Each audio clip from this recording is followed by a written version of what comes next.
Hallelujah. आज हम लोग यहाँ क्या देखेंगे वचन से? हे पत्नियों, अपने अपने पति के ऐसे अधीन रहो जैसे प्रभु के। आपने सुना होगा पिछले संडे पास्टर ए.के. विल्सन ने भी बोला था कि हमारे देश के अंदर पति को क्या दर्जा दिया जाता है? परमेश्वर का है? मेरा पति मेरा भला है बुरा है कैसा भी है, मेरा पति मेरा देवता है। जब हम इस बात को देखते हैं कि हमारे देश के अंदर हमारा पति हमारा देवता, और वही देवता जब दूसरा कदम बढ़ाने लग जाए, पीना खाना शुरू कर दे, तो वही देवता क्या बन जाता है? यस। जब घर परिवारों के अंदर अगर लड़ाई झगड़ा होता है, सोचने वाली बात है कि उस समय वो प्यार, वो इज्जत, वो सम्मान कहाँ जाता है? मैं आज के वचन को शुरू करने से पहले एक दो बातें मैं आपको बताऊंगा, उसके बाद फिर आज के वचन को आरंभ करेंगे। पति को इंग्लिश में क्या कहते हैं? क्या कहते हैं? ओके, चलिए, अगर पति को हस्बैंड बोलते हैं तो इसको आज हम इसके ऊपर थोड़ा सा प्रकाशन को डालेंगे, ठीक है? हस्बैंड को दो टुकड़े में कर दीजिए।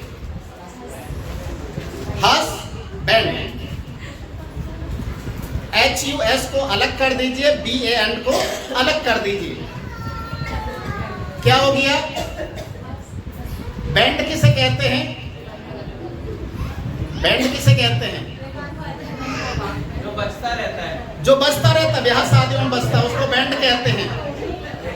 और हंस किसको कहते हैं?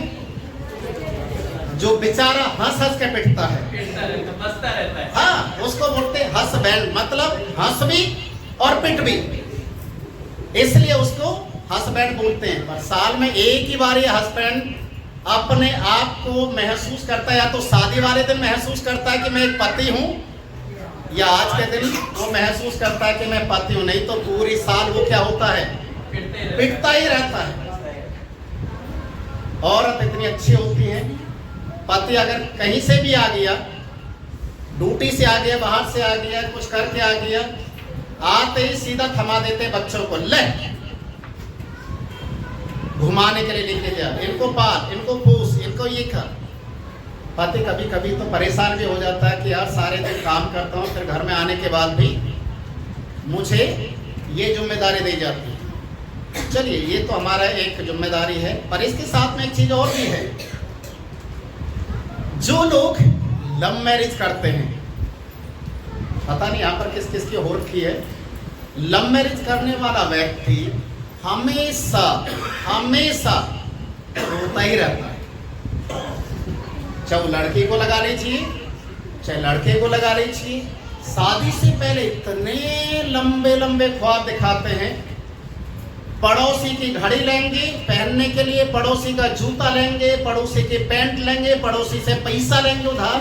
क्यों? पता है जिससे मिलने के लिए जा रहा है उसको जीवन साथी बनाना, तो इंप्रेशन तो दिखाना है। कहां कहां लेकर जाते हैं, क्या क्या दिखाते हैं, जिससे शादी होने वाले वो तो ऐसा लगता है ये तो बिल्कुल महारानी बनने वाली है, इसके साथ शादी हो गया तो महारानी बन जाएगी। और लोग इस तरीके के माहौल में आने के बाद फटाफट एक निर्णय लेते हैं, शादी करूंगी तो इसी से करूंगी, नहीं तो कुंवारी ही मर जाऊंगी। शादी हो जाती है, 4 दिन के बाद ही मालूम चलता है, 4 दिन की चांदनी फिर अंधेरी बाद में मालूम चलता है। सर पकड़ के रोते हैं, आदमी रोता मेरी शादी इससे होगी, आप कुछ करवाइए। औरत इसलिए रोती है कि पहले तो ये स्वर्गदूत के समान दिखाई देता था, असली आप में तो ये तो भूत है, अब दिखाई दे रहा है। और ये सिलसिला लगातार चला रहता है। और फिर अगर एक आध बच्चा उनके घर में आ जाता है तो एक डायलॉग शुरू हो जाता है। क्या डायलॉग है? मैं तो इसलिए हूं ये बच्चे की वजह से, नहीं तो तेरे जैसे राक्षस को कब को छोड़ देती है। और आदमी भी ऐसा ही कहता है, मैं इसलिए झेल रहा हूं तुझे क्योंकि बालकन की शक्ल देखकर। बेचारा, किसी कवि ने इस प्रकार से कहा, बाइबल में भी लिखा है, स्त्री एक निर्मल पात्र है। क्या है? निर्मल पात्र है। कितनी निर्मल है ये मैं आज आपके सामने खुलासा करने के लिए जा रहा हूं। और इसमें सबसे ज्यादा भूमिका अदा करने वाले ब्यूटी पार्लर वाले हैं। समझ में आ रहा है? एक स्त्री कितनी निर्मल पात्र है, इसके बारे में सबसे ज्यादा अगर कोई भूमिका निभाता है तो ब्यूटी पार्लर वाले हैं। मैं देख रहा हूँ, कल से हमारे बगल में भी एक ब्यूटी पार्लर है। रात में 1-1 बजे तक लोग आ रहे हैं लगातार हैं। कल मैं कहीं गया हुआ था प्रेयर के लिए, माउंट गार्डन साइड में, देखा जितने भी रोड जाम थे सारे, जहां भी निकल जाओ वहां कोई बाजार नहीं लग रहा था। औरतों का बाजार लगा हुआ था मेहंदी लगवाने के लिए। ऐसे खड़े हुई हैं, यहाँ से लेकर यहाँ, और पैरों में भी हर जगह मेहंदी। ऐसा लगता है जैसे त्योहार तो किसी और का नहीं है। हालेलुया। हम देखते हैं कि जब लव मैरिज या इस तरीके का जब हम देखते हैं तो कहीं ना कहीं हस्बैंड एक निर्मल पात्र करके उसको कहता है। अभी देखिए, चलिए मैं आपके एक कंफ्यूजन को क्लियर कर रहा हूं आज के दिन। स्त्री कितने निर्मल पात्र है। एक घर के अंदर पति पत्नी के बीच में गड़बड़ी कौन करवाता है? कौन गड़बड़ी करवाता है और कौन अपनी रोटी सेकने के चक्कर में रहता है?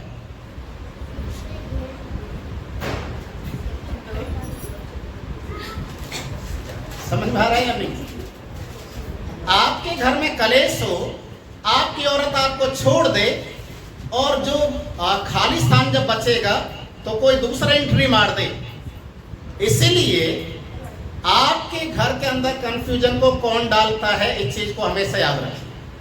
देखिए, आप कितने निर्मल पात्र हैं तो अभी आपको मालूम चल जाएगा।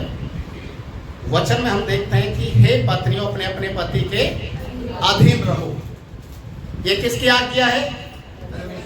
परमेश्वर की आज्ञा है। पत्नी को किसके अधीन में रहना है? पति के। पर पत्नी क्या पति के अधीन में रहती है? पति को बेचारे को बार बार धमकी देती रहती है, बार बार धमकी देती रहती है कि या तो सुधर जा, नहीं तो कहाँ चली जाऊंगी, कहाँ चली जाऊंगी। ऐसा लगता है जैसे मायके खानेदार जो खाना बना दिया है, वहां जाएंगे तो केस हो जाएगा, वहां जाएंगे तो सब कुछ हो जाएगा। एक बार बस के अंदर सफर कर रहे थे, लोग सफर ही करते हैं। एक सीट पर एक आदमी बैठा हुआ था, बेचारा अच्छा था, समझदार, पढ़ा लिखा, और उसके बगल में एक स्त्री भी बैठ गई। लंबा सफर था, नींद आने लगी और गलती से आदमी का सर बगल में बैठी हुई स्त्री के कांधे की ओर चला गया। आपको मालूम है क्या हो गया? क्या हुआ होगा? उसी समय उसको दिन में तारे नजर आ गए। उसको मारा भी, शोर मचा दिया, ये तो मुझे छेड़ रहा है। बस वाले भी सारे इकट्ठे होकर उसको 10 बातें सुनाने लगे। वो बोल रहा है, भाई साहब मैं तो सीधा साधा आदमी हूँ, नींद आ गई थी बस। बोला, नींद आने के लिए स्त्री का ही कांधा मिला तुझे रखने के लिए? अभी देखिए कितना निर्मल पात्र है। अभी इसका उल्टा लगा लीजिए। अगर स्त्री आपके बगल में बैठे और उसको नींद आ जाए और उसका कांधा, उसका सर आपके कांधे पे आ जाए तो आप हटा देंगे उसको? हटाना चाहिए। इतने खुश हो जाते हैं, आहा, कांधे पर किसी स्त्री का सर क्या आ गया, मजा आ गया, सेल्फी और ले लेते हैं, क्योंकि वो सो रही है। अगर उसको जाना उत्तम नगर, वो तिलक नगर तक चला जाएगा, मालूम है, क्योंकि इसको बेचारे को परेशानी नहीं होनी चाहिए। अब सोचने वाली बात है, निर्मल कौन है? निर्मल है या स्त्री? आदमी गंदा है, इसका मतलब सोच गंदी है। नहीं, सोच गंदी नहीं है। उस स्त्री को तकलीफ ना हो, वो अपनी टिकट को आगे के लिए भी ले लेता। देखिए कितना निर्मल पात्र है। इसलिए बेचारे को हस्बैंड बोलते हैं। बेटा हंसता रहे और पिटता रहे हर जगह। पर इसका कभी कभी उल्टा भी होता है, मालूम है? हस्बैंड इतना अच्छा होता है, पर स्त्री का नाम इतना प्यारा रखा जाता है, लक्ष्मी, शांति, खुशबू, महक। ऐसे ऐसे नाम है जैसे पता नहीं कहां से छांट के लेके आए हैं।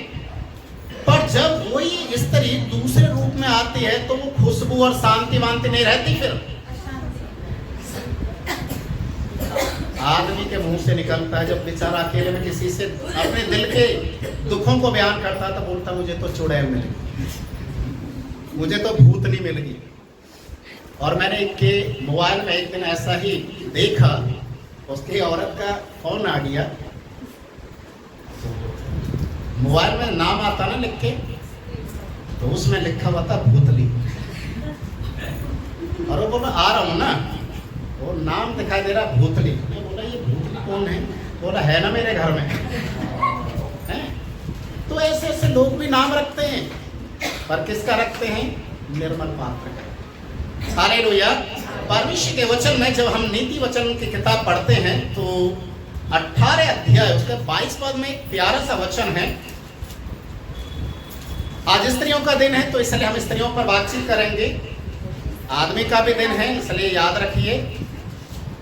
बाइबल के अनुसार हर दिन प्रभु ने बनाया है, इसमें हमें क्या होना है? क्या होना है? आनंद के साथ ही वचन को ग्रहण करें। ऐसा नहीं है कि यहाँ से जाने के बाद आप अपना तांडव शुरू कर दें। हालेलुया। नीति वचन 14 उसके 22 पद में लिखा हुआ है, जिसने क्या ब्याह ली? स्त्री। और मैंने क्या बोला? Okay sorry. हाँ चलिए ठीक है। 18 के 22 में क्या लिखा हुआ है? जिसने स्त्री ब्याह ली, क्या पा लिया? उत्तम किसे कहते मालूम है? सबसे अच्छा, सबसे परमेश्वर का खूबसूरत एक गिफ्ट है औरत। पर देखिए परमेश्वर ने स्त्री को एक गिफ्ट करके आदमी को दिया है, पर यहां स्त्री हर साल में गिफ्ट मांगती है। देखिए आज के, और आदमी का तो बेचारे का सांस अटका रहता। मालूम है क्यों? अगर गलती से इसने व्रत तोड़ दिया तो क्या होगा? उम्र कम नहीं हो जाएगी, सीधा पत्ता कट जाएगा। और इसलिए आदमी को डरा के और रखती है, आज मैं उपवास में हूं, टाइम से आ जाना, नहीं तो मैंने रोटी खा ली ना बीच में, बस तेरा क्या होगा? कालिया। तो आदमी उस दिन ऐसा महसूस तो करता है, यार मैं आदमी हूँ, हस्बैंड हूँ, आज मैं अपनी मन की मर्जी के अनुसार लेट से आऊंगा। और जब स्त्री का फोन जाने लग जाता है ना लेट होते ही, वो समझ लीजिए तीर कमान में से तीर जैसे निकलता ना घायल करने के लिए, एक फोन की घंटी बाजते आदमी के आधा पसीना आ जाता है उसी समय। अब तो पहुंचना ही पड़ेगा, क्योंकि आपने कभी कभी देखा होगा जब किसी को आईसीयू के अंदर जब रखा जाता है तो एक मॉनिटर में ऐसा लकीर चलती है ना। ये क्या है मालूम है? उसकी जो हार्ट बीट होती है ना वो चलती है, धड़कन। अगर स्त्री का फोन आ जाए तो धड़कन क्या हो जाती है? या तो बंद हो जाती है, तेज हो जाती है। देखिए स्त्री कितना निर्मल पात्र है, और परमेश्वर का एक अद्भुत वरदान है आदमी के लिए। हालेलुया। इसलिए लिखा है जिसने स्त्री को ब्याह लिया उसने क्या पा लिया? परमेश्वर का उत्तम वरदान को पा लिया। हालेलुया। अभी शुक्रवार के दिन एक हमारे चर्च में एक बहन आती हैं, कभी कभी शुक्र बाजार से कुछ सामान लेकर आ रही थी, तो हमें देखकर वो थोड़ा सा पहले तो शर्माई, थोड़ी डरी सी लगी, फिर बोली जय मसीह की। मैंने कहा जय मसीह की, संडे की तैयारी कर रही हैं क्या? हाँ, संडे की तैयारी किया। वो सारा करवा चौथ का सामान लेके आ रही थी, कितनी अच्छी स्त्री है, पति भी बड़ा खुश हो रहा था। जय मसीह की, संडे आएंगे क्या? देखते हैं। मतलब परमेश्वर का दिन छोड़ देंगे पर पति को नहीं छोड़ेंगे, है ना। आज परमेश्वर का वचन इस बात को हमें सिखाता है कि ये जो ढकोसलेबाजी है ये विश्वासी लोगों के लिए नहीं है। दुनिया के लोग, दुनिया की जो स्त्रियां हैं आज के दिन अपने पति को लूटती हैं, खाती हैं, बर्बाद करते हैं, हमें मतलब नहीं है उससे। और हम इतना जानते हैं कि स्त्री परमेश्वर का दिया हुआ एक वरदान है जो आदमी के लिए है, और दोनों वो दो नहीं बल्कि एक तन कहलाता है। Hallelujah, hallelujah. मरकुस रचित सुसमाचार उसके 10वें अध्याय में इस बात को लिखा गया है, उसके 8 और 9 पद में, कि वो दोनों अब अलग अलग तन नहीं है, वो दोनों एक हैं। और जब एकता के साथ वो प्रार्थना करते हैं तो उनकी प्रार्थना कहां तक पहुंचती है? परमेश्वर तक। Hallelujah, hallelujah. इसीलिए स्त्री के लिए एक बहुत बड़ी जिम्मेदारी दी गई है कि स्त्री अपने आप को ऐसा पवित्र और निष्कलंक करके अपने आप को तैयार करे। और हमेशा एक चीज को और याद रखिए, एक स्त्री की तुलना कलीसिया से की गई है, आदमी की तुलना कलीसिया से नहीं की गई है। कलीसिया भी जैसे पवित्रता के साथ परमेश्वर के हाथों में सौंपी जाए, वैसे स्त्री भी आदमी के हाथ में पवित्रता के साथ सौंपी जाए। आज जब हम परमेश्वर के वचन को देखते हैं कि आज का जो समय है, स्त्री और पुरुष दोनों एक तन है, मतलब आदमी से निकाली गई स्त्री। जब परमेश्वर ने स्त्री को बना दिया, आदमी के शरीर से स्त्री को निकाला, कहां से निकाला? पसली। पसली कहां रहती है? समझ लीजिए, अगर स्त्री को पैर की हड्डी से निकाला जाता या सर में से कोई हड्डी निकाली जाती, उसकी स्त्री बनाई जाती, तो क्या होना था? उनके अंदर समानता आती? नहीं। पैर में से निकाली जाती तो स्त्री को पैर का ही नीचे रखने के लिए बोला जाता। सर में से निकाली जाती तो उसे पूरा आदमी से ऊपर रखा जाता। पर स्त्री को कहां से निकाला? पसली। मतलब एक तरीके से बोला जाए कि शरीर का बीच का अंग, है ना। और पसली कहां रहती है? दिल के करीब। तो स्त्री को भी कहां से निकाला? दिल के करीब से, है, पसली से। ओके, अभी आप मुझे ये बताइए, आदमी लोगों का जेब कहां रहता है?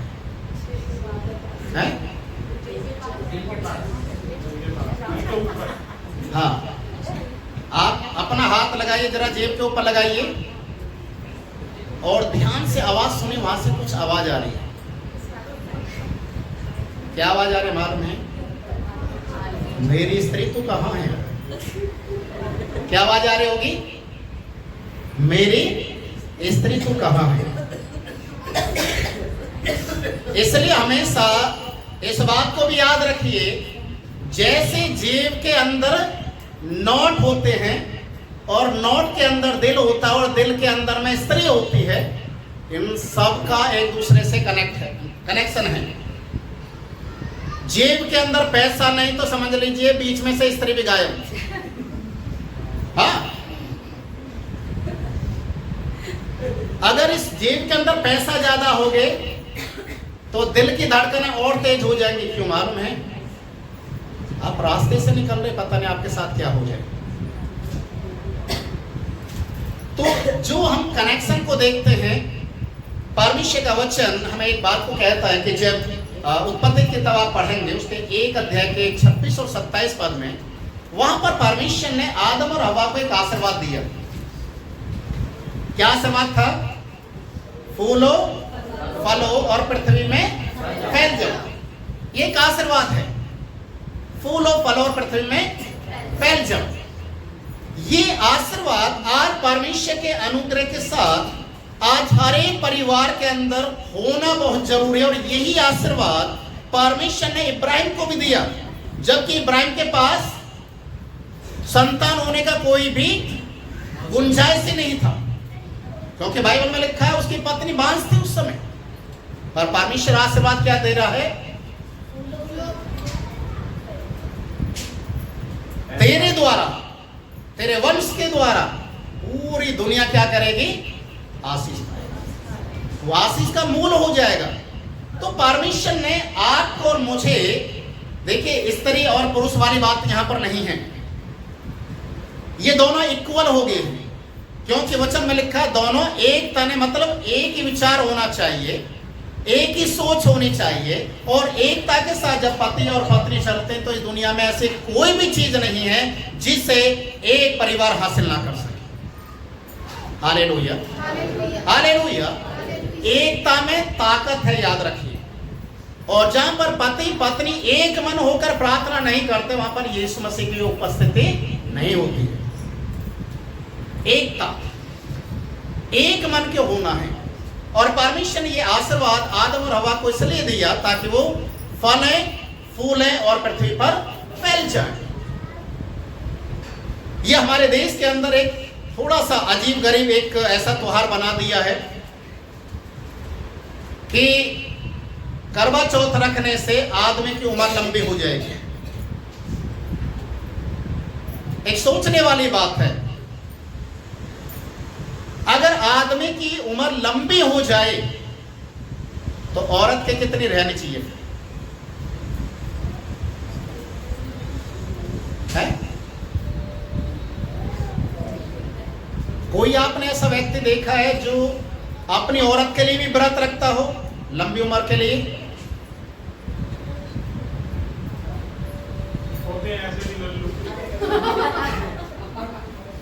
चलिए, तो एक स्त्री अपने पति की लंबी उम्र के लिए प्रार्थना करती है, पर अफसोस की बात है कि आदमी पहले ही क्यों चला जाता है। समझ में आ रहा है? अगर इस व्रत को रखने से आदमी की उम्र लंबी हो जाए तो आदमी औरत से पहले क्यों चला जाता है? तो इसका मतलब ये तो जो व्रत रखा जाता है ये तो सिर्फ नाम के लिए है, फॉर्मेलिटी के लिए, इसमें सच्चाई तो नहीं है। जब पति पत्नी उपवास के साथ एक मन होकर प्रार्थना करते तो परमेश्वर उनको ब्लेस करता है। मैंने सुना है एक दिल्ली के अंदर एक चर्च है, उस चर्च का पादरी साहब बोलते हैं कि करवा चौथ के दिन हर एक विश्वासी उपवास रख सकती हैं, चर्च में आएंगी, फल फ्रूट लेके आएंगी, एक ऑफरिंग डालकर लिफाफे में लेकर आएंगी, सज धज कर आएंगी जैसे होती हैं स्त्रियां, पहले प्रार्थना करेंगी, सबसे पहले पास्टर का मुंह देखेंगी, फिर पति चर्च में आएगा शाम के टाइम, फिर स्त्री सारी निकलकर अपने अपने आदमियों का मुंह देखेंगी और वहां उपवास तोड़ेंगे और जाएंगे। जब मुझे ये बात मालूम चला मैंने बोला कि मिठाई का डब्बा भी तो सब कुछ ऑफरिंग, मिठाई, फ्रूट्स, सोचने वाली बात है उनकी चर्च में कितनी स्त्रियां जाती होंगी। जो चर्च नहीं जाती होंगी उस दिन वो भी पादरी साहब का चेहरा देखने के लिए तो जाएंगे। स्त्री इतनी खुश होती है, अपने आदमी का चेहरा किस में देखती मालूम है?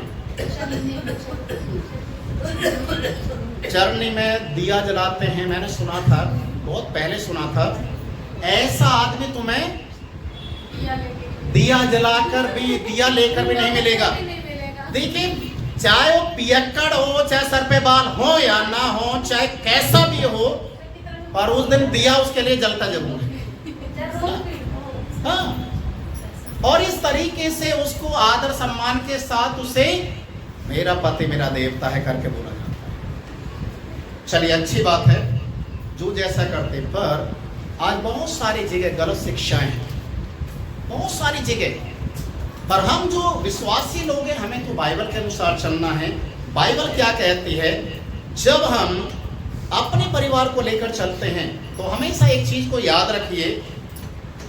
बाइबल में यहाँ पर इस तरीके से लिखा है, पहला पतरस की किताब उसका 3 अध्याय उसका 7वां पद हम पढ़ें जरा। 3:7, पहला पतरस 3:7। वैसे ही हे पतियों, तुम भी बुद्धिमानी से पत्नियों के साथ जीवन निर्वाह करो और स्त्री को निर्बल पात्र जानकर उसका आदर करो, यह समझकर कि हम दोनों जीवन के वरदान के वारिस हैं, जिससे तुम्हारी प्रार्थनाएं रुक न जाएं। Hallelujah, hallelujah. एक तरफ जब हम परमेश्वर के वचन के अनुसार इन चीजों को देखते हैं तो हमारा जो दुनियावी जो ख्यालात हैं, दुनिया में क्या क्या हो रहा है, उन सारी चीजों से हम अपने आप को बचा सकते हैं। बाइबल में लिखा हुआ है कि ये दोनों पति और पत्नी दोनों एक तन हैं और ये परमेश्वर की ओर से आशीष पाए हुए होने जरूरी हैं। और लिखा है कि ऐसा करने से, एक दूसरे का आदर सम्मान करने से, एक दूसरे को प्रेम करने से आपकी प्रार्थनाएं परमेश्वर तक पहुंचे। हालेलुया, परमेश्वर तक पहुंचे। जब आपकी प्रार्थना परमेश्वर तक पहुंचेंगी तो आप आशीष के हकदार हो जाएंगे या नहीं? हो जाएंगे। हालेलुया। तो इसीलिए लगातार हमें क्या करना है? प्रार्थना के साथ अपने आप को लेकर चलना है। बाइबल हमें एक तरफ इस बात को कहती है, बहुत सारे जगह, बहुत सारे लोगों के अंदर एक और भी गलत एक धारणा चलती रहती है। एक स्त्री और एक पुरुष, इन दोनों का अगर रिश्ता दिल से है तो क्या तीसरा कोई आ सकता बीच में? नहीं आए। अगर पति पत्नी के बीच में किसी बात को लेकर कहासुनी हो रही है तो कभी भी एक व्यक्ति का पक्ष मत करना। एक व्यक्ति का पक्ष मत करना। अगर गलती से आपको कोई बुलाए तो दोनों साइड से पक्ष लेना, दोनों साइड की बातों को सुनना, उसके बाद ही आप अपने निर्णय को सुना सकते हैं। पर इसका विपरीत होता है। अक्सर आपने देखा होगा, स्त्री का सबसे बड़ा हथियार क्या है? आंसू। आंसू। जिसके सामने रो दिया सामने वाला पिघल जाएगा, ये पक्का, ये सही है। समझ में आ रहा है? अगर आदमी रो दिया तो क्या होगा? स्त्री तो रोती रोती है, मिनट मिनट में रो जाती है। वो अपनी बात को मनाने के लिए रोना उसको तो शायद ऐसा लगता है कि एक्स्ट्रा आंसू रखती हो। पतियों को ताना अलग पड़ जाएगा कि आदमी भी रो रहा है। हाँ, अगर आदमी रोने लग जाए पत्नी की वजह से, मुझे मारती पीटती है, क्या होगा मालूम है? दुनिया में तहलका मच जाएगा।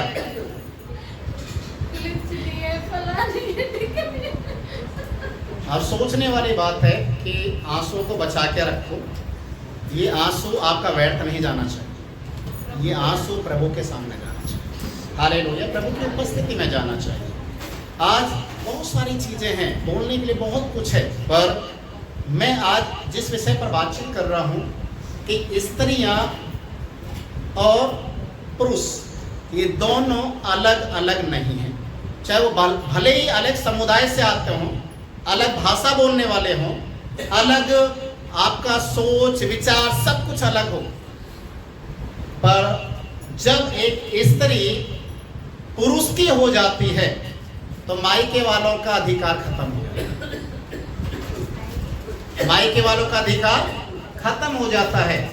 अगर मायके वाले शादी के बाद बोलते हैं तू इधर आ जाकर, तू इधर आ जाकर, छोड़ दे, ये कर, और फिर हर बातों में मायके की बातों को सुनना अगर स्त्री शुरू कर दे तो बेचारा जो हस्बैंड है वो हस्बैंड ही बना रहता पूरा जिंदगी, क्योंकि वो पिटेगा भी और हंसेगा भी, क्योंकि ससुराल में जाकर कुछ कर नहीं सकता, घर का इंतजार करता, घर में वो आएगी नहीं, घर में आप तो कूट भी सकता है ना, इसलिए वो सेफ्टी के लिए कहाँ जाएगी?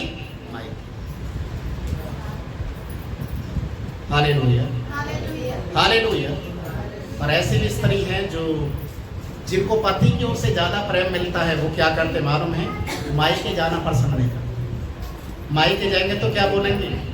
आपको भी चलना पड़ेगा मेरे साथ। तो सोचने वाली बात है, वो हस्बैंड कितना खुशनसीब होगा ना जिसकी पत्नी बोले कि मैं मायके चलने के लिए तैयार हूं, पर साथ में आपको भी चलना पड़ेगा। रिस्पेक्ट होगी या नहीं है? रिस्पेक्ट होगी या नहीं? Hallelujah, hallelujah. आदमी ड्यूटी से घर पर आ रहा है, शाम के टाइम देख रहा है कि ताला बंद है, फोन कर रहा है कहाँ है, मालूम चला कि मायके। पति को कितना अच्छा लगेगा? अच्छा है, आज मेरा भी खाना हम मुझे मिल जाएगा, ऐसा बोलेगा? उसको दुख लगेगा कि मेरी स्त्री मुझसे बिना पूछकर मायके चलेगी। मैं अभी कल परसों एक फैमिली से मैं मिल रहा था, यही हरकतों की वजह से एक पति पत्नी आज उनको कई साल हो गया वो एक दूसरे के साथ नहीं रहते, कई साल से। सिर्फ यही कारण है, पत्नी बार बार मायके चली जाते थे और वहां से फोन करवाते थे इधर आ जाओ, वो बोलता है कि मैं नहीं जा सकता, बार बार नहीं जाऊंगा। पर इस तरीके से जिद कर करके वो लास्ट में आखिरकार वो परिवार टूट गया। आज पति अलग रहता है अकेला, पत्नी अलग रहती है अपने मायके में अपने बच्चों को लेकर। क्या भविष्य बच्चों का? बच्चों का भविष्य है? नहीं है। Hallelujah, hallelujah.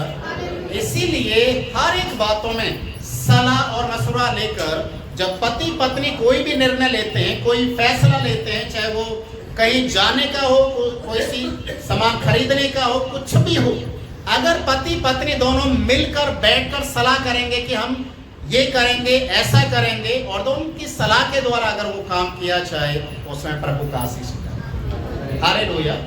क्योंकि सलाह है, दोनों का जो सोच विचार के साथ कदम बढ़ाया गया है, और जो व्यक्तिगत अपना खुद का कदम को बढ़ाता, चाहे वो पत्नी हो चाहे पति हो, वो हमेशा नुकसान उठाता है।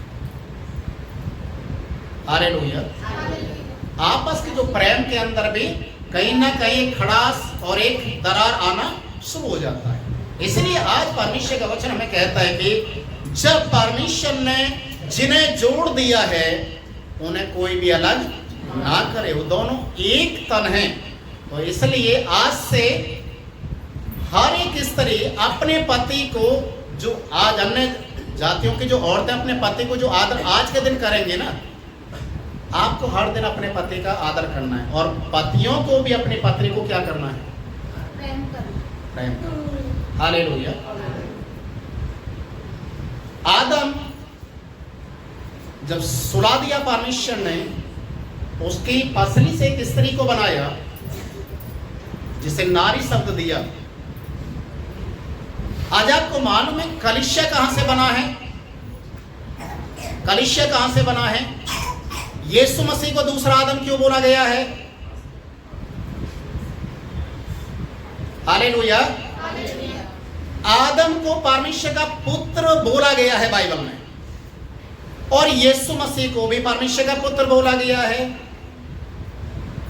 आदम पहले आदम की पसली से स्त्री बनाया, और इस दूसरे आदमी जो आदम है अर्थात यीशु मसीह की पसली से कलीसिया बना है। इस चीज को याद रखिए। और ये कलीसिया कहां से बना है मालूम है? जब यीशु कालवरी क्रूस के ऊपर था, उसके पसली में जब भाला मारा गया, वहां से जो खून निकला है, उस खून से स्त्री धुलकर प्रभु के लिए एक कलीसिया के रूप में तैयार हो। हालेलुया। देखिए, पहले आदम की पसली से स्त्री बनाई और यीशु मसीह की पसली से कलीसिया बनाई। तो आज कलीसिया को कैसा प्रभु में होना चाहिए, लिखा हुआ है बाइबल में, पवित्रता, धार्मिकता और पूरी ईमानदारी और खराई के साथ एक कुंवारी के समान उसे तैयार होना है, ताकि वो परमेश्वर के हाथों में सौंपे जाए। हालेलुया। इसलिए हम जो विश्वासी लोग हैं, अब यहाँ पर ना आदमी है ना औरत है, याद रखिए हम सब इक्वल हैं। एक बार प्रभु यीशु मसीह के पास एक प्रश्न आया, एक व्यक्ति आकर बोल रहा है कि प्रभु, मेरा जो बड़ा भाई था उसकी पत्नी, मतलब मेरा बड़ा भाई मर गया, 6 भाई थे, 5 भाई थे, वो बड़ा मर गया, तो छोटे वाले ने शादी कर लिया, छोटा भी मर गया, उससे छोटे ने शादी कर लिया, एक स्त्री 5 पतियों की पत्नी बन चुकी है, लास्ट में औरत भी मर गई। बोल रहा है कि अब किसकी पत्नी कहलाएगी उस स्वर्ग में, क्योंकि 5 की हो चुकी है। तो यीशु मसीह ने क्या बोला, वहां पर ब्याह शादी नहीं है। आज हमारे बहुत सारे लोग ऐसा गलत शिक्षा देते हैं, मार ले, कूट ले, कुछ भी कर ले, अगले जन्म में ये आदमी बनेगी, तुझे भी कूटेगी। ऐसा नहीं है। हाँ, मैं सही बता रहा हूं। अगर कूटना पिटना तो यही जन्म है, सोच लीजिए, आगे कोई जन्म नहीं है। आप कुत्ते को मार रहे, अगले जन्म में आप कुत्ता बनेंगे, कुत्ता आदमी बनकर आपको मारेगा, ऐसा नहीं है। एक गलत, एक कंफ्यूजन है, गलत शिक्षा है। जो आपको जो जीवन मिला है, यही जीवन आपके पास है, और इसी जीवन में हर एक कमी को, हर एक त्रुटि को अलग करके अपने आप को कैसे बनाना है, एक तेजस्वी रूप में तैयार होना है, परमेश्वर को ग्रहण योग्य आपको बनाना है, ताकि परमेश्वर का आशीर्वाद आपके ऊपर और आपके बच्चों के ऊपर आ जाए। Hallelujah, hallelujah. इसीलिए अपने आप को हम तैयार करें और प्रभु के लिए, प्रभु के लिए।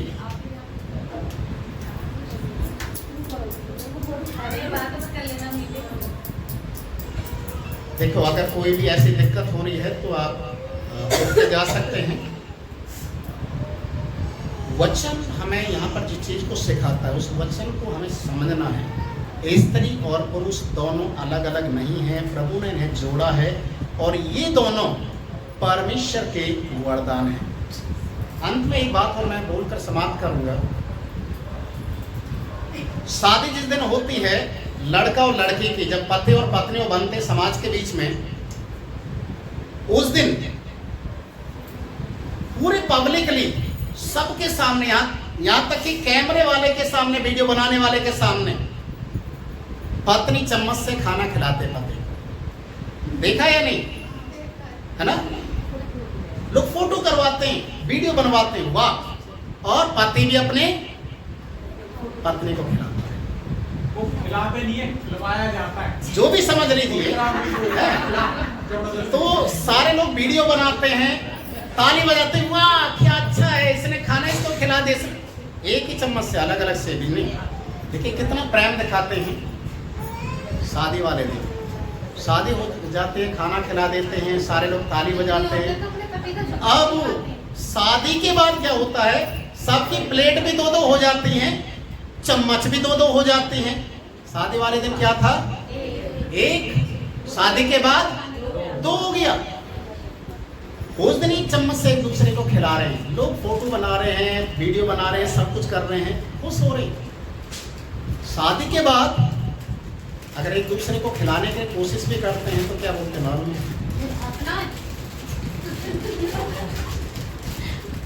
कॉलगेट तो करता नहीं है या करती नहीं है, बदबूदार कहीं का, चल खाना नहीं खाते। और अगर किसी के अंदर ज्यादा ही प्रेम होता है, एक दूसरे के साथ खाने में लग जाते हैं।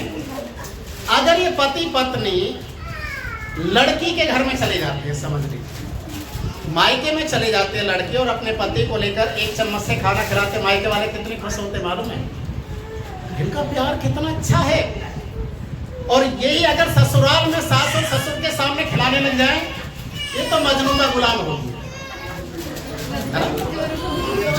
गुलाम हो गया। शर्म नाम की चीज नहीं हमारे सामने खिला रहा है। शादी वाले दिन क्यों खिलवाया था? थोड़ा बंद कर लीजिए, इतना अच्छा विषय चल रहा है। Hallelujah, hallelujah. शादी वाले दिन क्यों खिलवाया था? तब तो ताली बजा रहे थे, वाह वाह वाह, अच्छा एक दूसरे को खिला दिया। शादी के बाद अगर खिला रहे हैं तो कुछ दूसरा ही रिएक्शन होने लग जाता। प्रिय भाई और बहनों, पति पत्नी दोनों एक तन है। हालेलुया। ये केवल दिखावटी नहीं होना, ये दिल से रिश्ता होना। और जब दिल से रिश्ता होगा, प्रभु आपको बढ़ाएगा, आपके परिवार को बढ़ाएगा, आपको आशीष देगा। आप दूसरे लोगों के लिए आशीष का कारण बन जाएंगे। लोग आपका उदाहरण दिया करेंगे। फलाना परिवार देखा, कभी उनके घर में लड़ाई झगड़े की आवाज नहीं आती। आपने देखा, वो प्रार्थना के साथ हर काम को करते, वो एक साथ में जाते हैं, ये करते वो करते हैं। फिर वही असर बच्चों के ऊपर पड़ने लग जाता है और धीरे धीरे आपका परिवार दूसरे लोगों के बीच में सुनाम हो जाता है। और अगर आपके घर के बीच में लड़ाई झगड़े हो रहे हैं, एक दूसरे से बातचीत करना बंद कर देते पति पत्नी, तो ऐसा लगता है जैसे इनके घर में कोई पाकिस्तानी घुस गया। कब बम फिट कर दे किसके नीचे पता नहीं। इन चीजों से अपने आप को बाहर करें। हम प्रभु के लोग हैं, प्रभु के वचन के अनुसार चलना है, प्रभु के वचन में हमें जीवन को बिताना है। और जब हम पति पत्नी होकर एक साथ एक कदम को बढ़ाते हैं, मिलजुल कर बढ़ाते हैं, प्रार्थना के साथ बढ़ाते हैं, आपकी हर एक प्रार्थना का उत्तर फिर परमेश्वर दे जाता है। हालेलुया। मैंने बहुत सारे परिवारों के अंदर देखा है, पति पत्नी की एक ही शिकायत रहती है।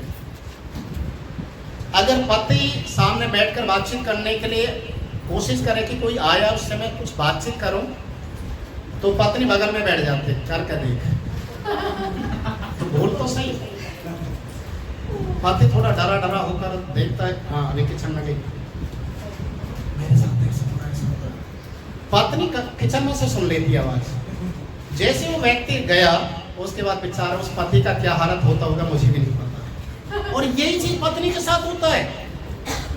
कोई आ गया तो एक उम्मीद से जाग जाते, उम्मीद की किरण, कोई आया मेरे, मैं अपने मन की बात बता सकी। और वहां पर पति भी बोल के देखा, वो पत्नी भी डरी डरी से रहते, सहमे सहमे। ये जो डर है ये अन्य जाति में, प्रभु के लोगों में नहीं। अगर ऐसा कोई भी चीज है तो आप लोग क्या करें, उस समय प्रार्थना करें, प्रभु के सामने उन सारी चीजों को रखें कि परमेश्वर, मैं आपको मानने वाला जन हूं, प्रभु मैं प्रार्थना करने वाला जन हूं, परमेश्वर आप मेरी परिस्थितियों को आप बदल सकते हैं। जब आप हमारे बीच में हैं तो दूसरा कौन है जो हमें आपसे अलग कर सकता है? Hallelujah, hallelujah. बहुत सारी चीजें, बहुत सारे परिवारों के अंदर इस तरीके की बातें हैं, गड़बड़ियां, आज्ञाकारिता नहीं है। इसलिए अपने आप को हमें तैयार करना पड़ेगा, सोचना पड़ेगा कि अगर आपके घर के अंदर कुछ काम खराब हो रहा है, क्यों खराब हुआ? प्रभु यीशु मसीह ने एक बात और बोला, मांगो दिया जाएगा, ढूंढो पाओगे, खटखटाओ खोला जाएगा। आपको मालूम है जो 3 शब्द हैं, तीनों शब्द एक ही चीज को दिखाते हैं, मांगो। अगर आपको नहीं मिल रहा, आप मांग रहे नहीं मिल रहा है, तो इसका मतलब आपका जिससे आप मांग रहे हो उनके बीच में रिलेशन सही नहीं है। समझ में आ रहा है? इसलिए क्या करना है, उस कमी को ढूंढो। किस कारण से ये रिलेशन खत्म हुआ है कि आप मांग रहे और आपको नहीं मिल रहा है, कारण क्या है, उसको ढूंढो।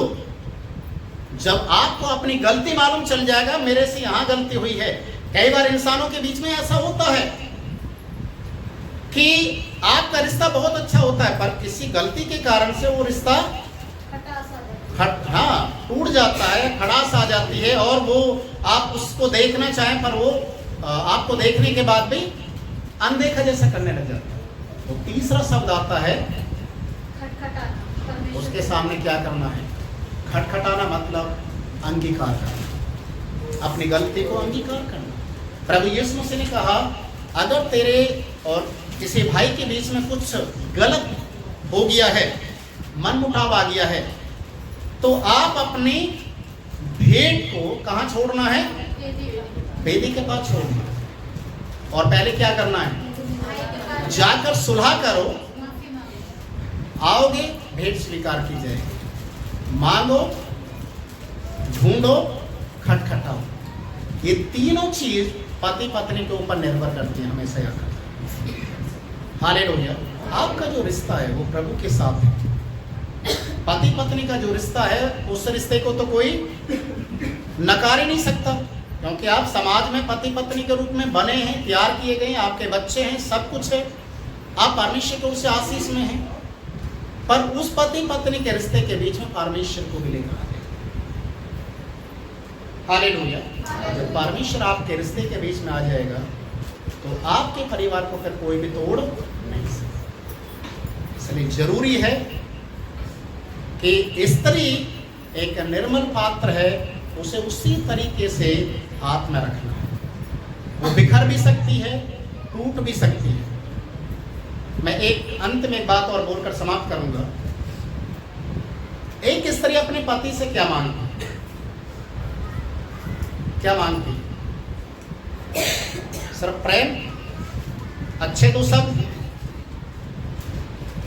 अगर आप अपनी पत्नी को ले जाकर आप बोलते हैं चलिए हम थोड़ा सा बाहर चलते हैं, गोलगप्पे खा के आते हैं। गोलगप्पे कितने के आते हैं?